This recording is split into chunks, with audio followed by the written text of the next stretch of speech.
আমার সিলভারের মঙ্গলসূত্র, যেটা কিনে আমি একেবারে ঠকে গেছি, তাই তো। হাই, তো আজকে আমি ফার্স্ট টাইম ব্যাঙ্গালোরে সিলভার কিনবো। আমি তো প্রচন্ড এক্সাইটেড। কখনো গোল্ড সিলভার এগুলো কেনা হয়ে ওঠেনি। আই থিঙ্ক আমার মতো অনেকেই কেনে না, কারণ যেটা নিজের একটা প্লেসে গিয়ে কেনাটাই সবাই যেন বেটার বলে মনে করে। তো আমার জানি না কেন হঠাৎ করে মনে হলো তো যে এখানে একবার সিলভার ট্রাই করা যাক, দোকান দিয়ে দেখি, কালেকশন দেখবো কেমন। তো সেই জন্য আমার হঠাৎ করে আমার মনে হলো আর কোথায় ভালো পাওয়া যায়। তো সেই হিসেবে আমি জিজ্ঞাসাও করে নিয়েছি। আমার বিল্ডিং একজন থাকে ওপরে, আমার খুব ভালো আমার সাথে ফ্রেন্ডশিপ হয়ে গিয়েছে।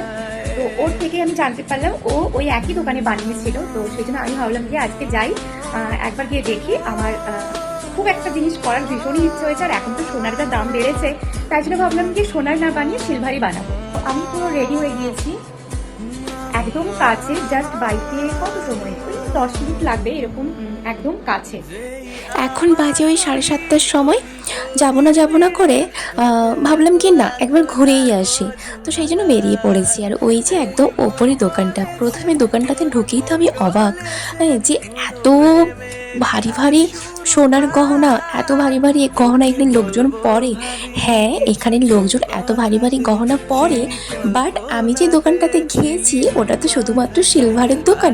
তাই জন্য এগুলো সিলভার গহনার ওপরে গোল্ড মানে সোনা জল করা যেটাকে বলা হয় আর কি। আমি অ্যাকচুয়ালি প্রপার যেরকমটা খুঁজেছিলাম সেরকমটা পাইনি, তাই জন্য ওরা পেন্ডেন্টটাকে অ্যাডজাস্ট করে দিয়েছিল। তো যাই হোক, নিয়েছি ওখান থেকে।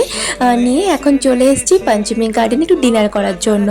আর উইকেন্ড হলে না রান্না করতে আর ভালো লাগে না। বেশিরভাগ দিনই আমি রান্নাই করি, কখনো বাইরের খাওয়ার সেভাবে প্রেফার করি না। কিন্তু আজকাল জানি না কেন শরীরও সাথ দিচ্ছে না, আর ভালোও লাগে না রান্না করতে। তাই জন্য আজকে ডিনারটা বাইরেই করে নিলাম। ওই যে মশলা ধোসা, সাথে হচ্ছে গোবি মাঞ্চুরিয়ান।